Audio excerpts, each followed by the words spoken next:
ओम शम शनिश्चराय नमः। स्वागत है आपका हमारे चैनल पर। आज के इस वीडियो में हम आपको सुनाएंगे शनिवार व्रत की कथा। इसके साथ ही आपको सुनाएंगे एक ऐसी रोचक कथा जिसमें आप ये जानेंगे कि किस प्रकार शनिदेव की दृष्टि भोलेनाथ पर पड़ी और भोलेनाथ को इसका कौन सा फल मिला। इसके अलावा हमारे चैनल पर सभी प्रकार की व्रत कथाएं और महात्म्य भी सुनाए जाते हैं। तो सभी व्रत कथाएं महात्म्य सुनने के लिए हमारे चैनल को सब्सक्राइब करके बेल आइकन पर प्रेस कर लीजिए और आज की ये कथा अच्छी लगे तो लाइक करके शेयर भी कर दीजिए। तो चलिए अब हम सुनते हैं शनिवार व्रत की कथा। लेकिन आइए उससे पहले जानते हैं कि शनिदेव ने क्यों डाली थी भगवान शिव पर अपनी वक्र दृष्टि। क्या है इसके पीछे की कथा। तो कथा के अनुसार एक समय की बात है, शनिदेव भगवान शिव के दर्शनों के लिए उनके निवास स्थान कैलाश पर्वत पर पहुंचे। यहाँ शनिदेव ने भगवान शिव के दर्शन किए और उन्हें प्रणाम किया और उन्हें बताया कि अगले दिन मेरी दृष्टि भगवान शिव की राशि पर पड़ने वाली है। हालांकि भगवान शिव जन्म मरण राशि कुंडली आदि से परे हैं, देवादिदेव हैं, लेकिन यह उनकी ही कोई लीला रही होगी जिसके पीछे का उद्देश्य कुछ रहा होगा। चलिए लेकिन अब आते हैं कथा पर।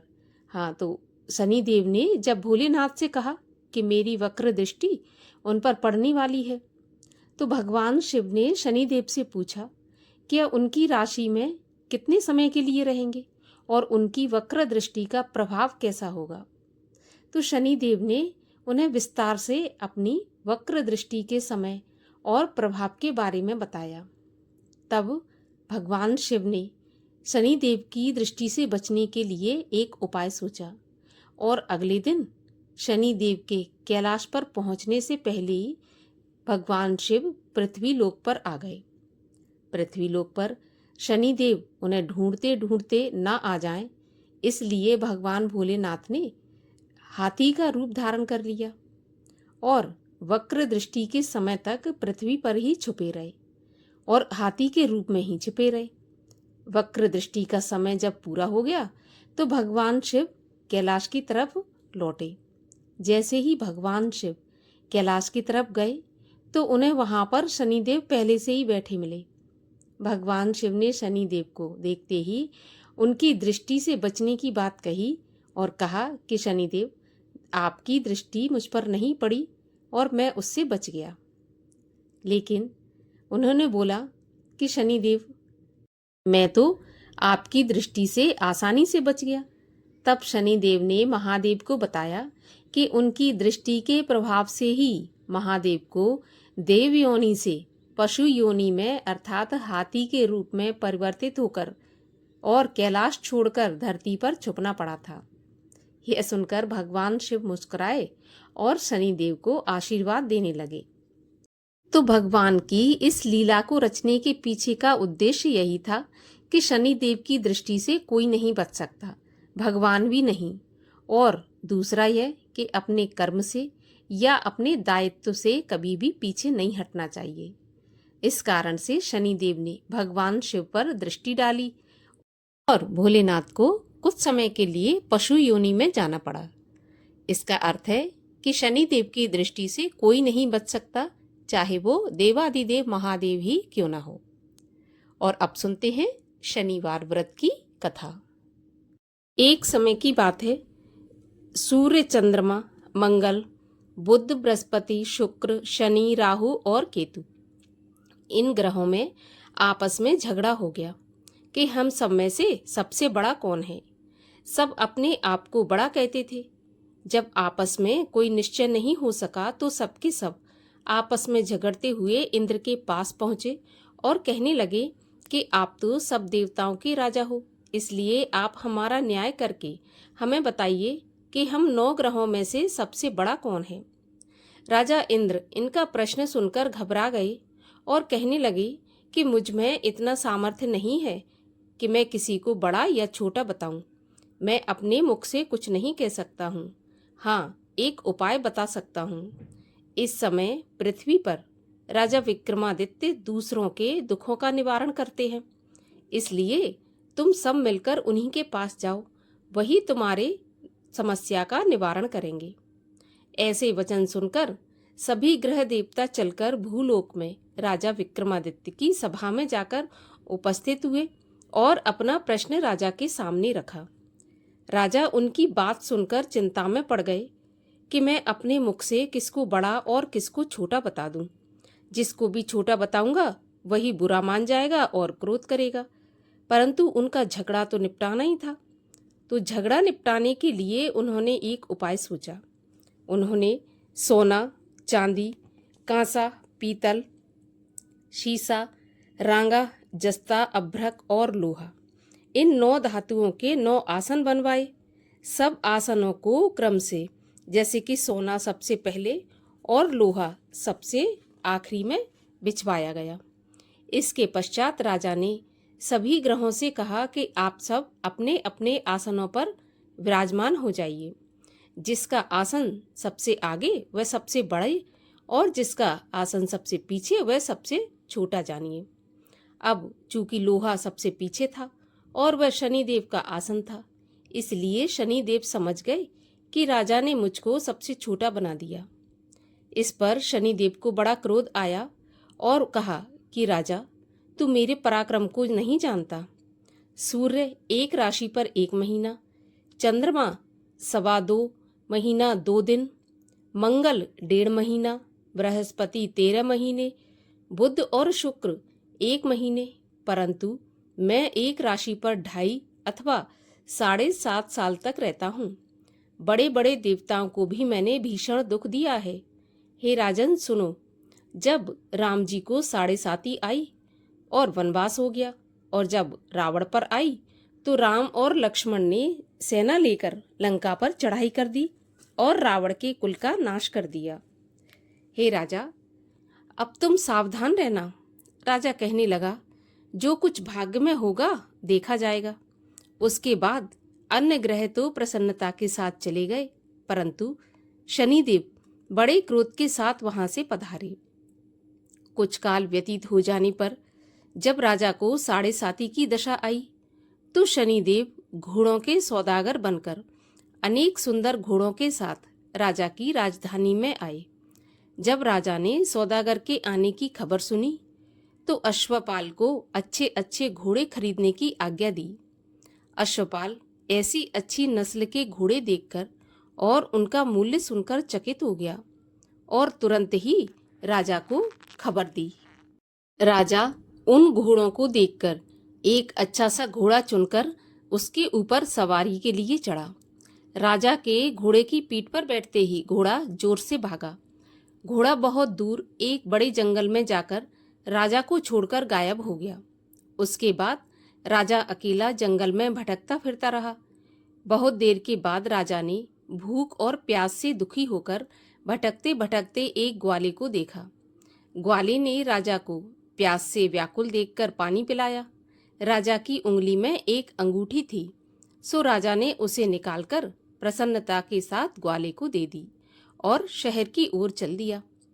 राजा जब शहर में पहुंचा तो शहर में पहुंचकर एक सेठ की दुकान पर जाकर बैठ गया और अपने आप को उज्जैन का रहने वाला और अपना नाम बीका बताया।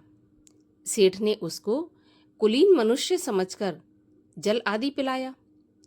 भाग्यवश उस दिन सेठ की दुकान पर बिक्री बहुत अच्छी हो गई, तो सेठ उसको भाग्यवान पुरुष समझकर भोजन कराने के लिए अपने साथ घर ले गया। भोजन कराते समय राजा ने एक आश्चर्य की बात देखी कि खूंटी पर एक हार लटक रहा है और वह खूंटी उस हार को निगल रही है। भोजन के पश्चात कमरे में आने पर जब सेठ को कमरे में हार नहीं मिला तो सबने यही सोचा कि सिवाय बीका के यहाँ पर कोई आया नहीं है, तो हार भी अवश्य इसी ने चोरी किया है। परंतु जब बीका से पूछा गया तो उसने साफ मना कर दिया कि उसने हार नहीं लिया है। इस पर 5-7 आदमी इकट्ठे होकर उसको फौजदार के पास लाए। फौजदार ने उसको राजा के सामने उपस्थित कर दिया और कहा कि ये आदमी तो भला प्रतीत होता है, चोर मालूम तो नहीं होता, परंतु सेठ का कहना है कि इसके सिवाय और कोई घर में नहीं आया, अवश्य ही इसी ने चोरी की है। तब राजा ने आज्ञा दी कि इसके हाथ पैर काटकर इसको चौरंगिया किया जाए। राजा की आज्ञा का तुरंत पालन किया गया और बीका के हाथ पैर काट दिए गए। इस प्रकार कुछ काल व्यतीत होने पर एक तेली उसको अपने घर ले गया और कोलू पर उसको बैठा दिया। बीका उस पर बैठा हुआ जुबान से बैल हाँकता रहा। शनि की दशा समाप्त हो गई और एक रात को वर्षा ऋतु के समय वह मल्हार राग गाने लगा। उसका गाना सुनकर उस शहर के राजा की कन्या उस राग पर मोहित हो गई और दासी को खबर लेने के लिए भेजा कि शहर में ये कौन गा रहा है। दासी सारे शहर में फिरती फिरती क्या देखती है कि एक तेली के घर में चौरंगिया गा रहा था। दासी ने महल में आकर राजकुमारी को सारा वृत्तांत सुना दिया। बस उसी क्षण राजकुमारी ने अपने मन में यह प्रण कर लिया कि चाहे कुछ भी हो जाए, मैं इस चौरंगिया के साथ ही विवाह करूंगी। इस प्रकार प्रातःकाल होते ही जब दासी ने राजकुमारी को जगाना चाहा, तो राजकुमारी अनशन व्रत लेकर पड़ी रही। तब दासी ने रानी के पास जाकर राजकुमारी के ना उठने का वृत्तांत कहा, तो रानी ने तुरंत ही वहां पर आकर राजकुमारी को जगाया और उसके दुख का कारण पूछा। तो राजकुमारी ने कहा कि माताजी, मैंने ये प्रण कर लिया है कि तेली के घर में जो चौरंगिया है उसी के साथ मैं विवाह करूंगी। माता ने कहा, पगली, ये कैसी बात कर रही है? तेरा विवाह तो किसी देश के राजा के साथ किया जाएगा। कन्या कहने लगी कि माताजी, मैं अपना प्रण कभी नहीं तोड़ूंगी। माता ने चिंतित होकर यह बात राजा को बताई। जब महाराज ने भी आकर यह समझाया कि मैं अभी देश देशांतर में अपने दूत भेजकर सुयोग, रूपवान और बड़े से बड़े गुणी राजकुमार के साथ तुम्हारा विवाह करूंगा, ऐसी बात तुमको नहीं सोचनी चाहिए। तो कन्या ने कहा, पिताजी, मैं अपने प्राण त्याग दूंगी, परंतु किसी दूसरे से विवाह नहीं करूंगी।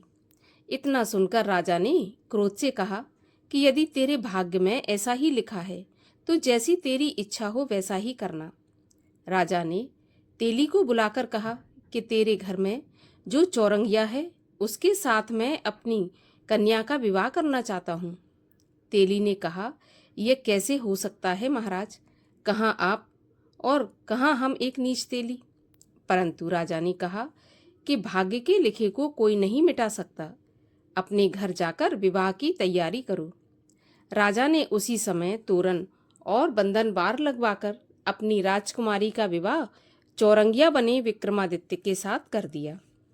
रात्रि को जब राजा विक्रमादित्य और राजकुमारी महल में सोए, तो आधी रात के समय शनिदेव ने विक्रमादित्य को स्वप्न दिया और कहा कि राजा, कहो, मुझको छोटा बताकर तुमने कितना दुख उठाया।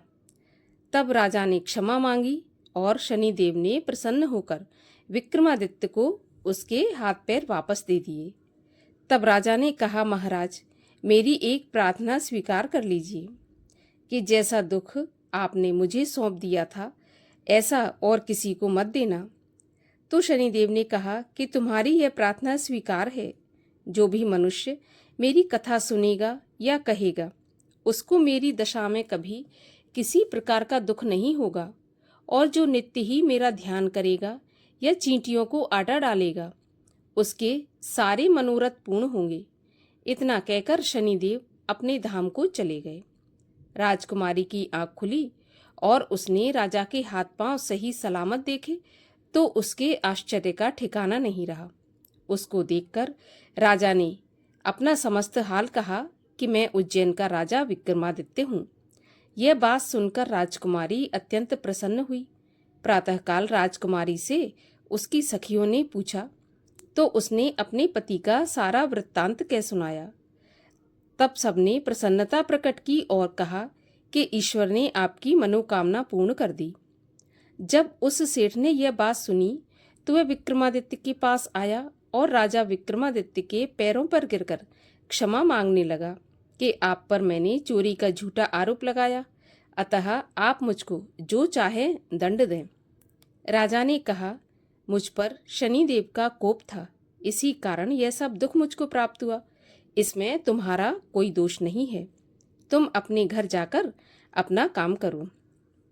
सेठ बोला कि मुझे तभी शांति होगी जब आप मेरे घर पर चलकर प्रीतिपूर्वक भोजन करेंगे।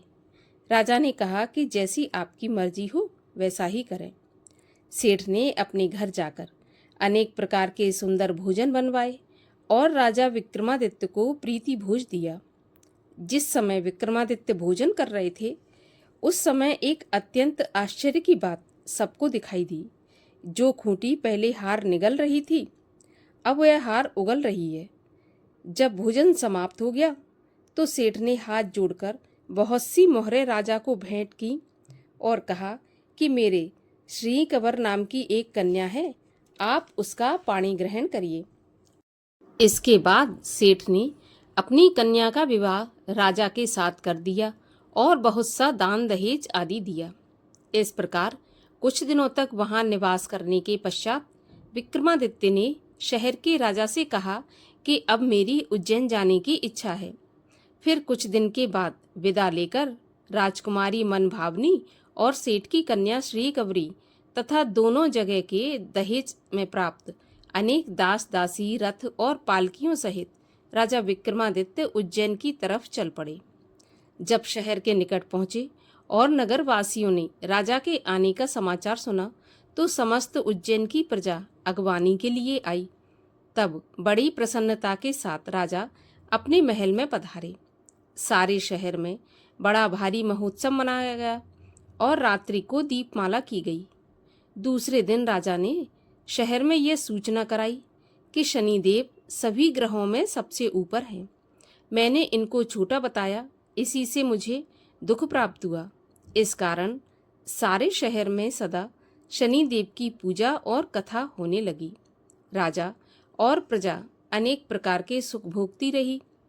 जो कोई शनिदेव की इस कथा को पढ़ता या सुनता है, शनिदेव की कृपा से उसके सब दुख दूर हो जाते हैं। इसीलिए प्रत्येक शनिवार को शनिदेव की कथा पढ़ना चाहिए या सुनना चाहिए। इससे सभी दुख दूर होकर मनोकामना पूर्ति होती है। बोलिए शनि महाराज की जय।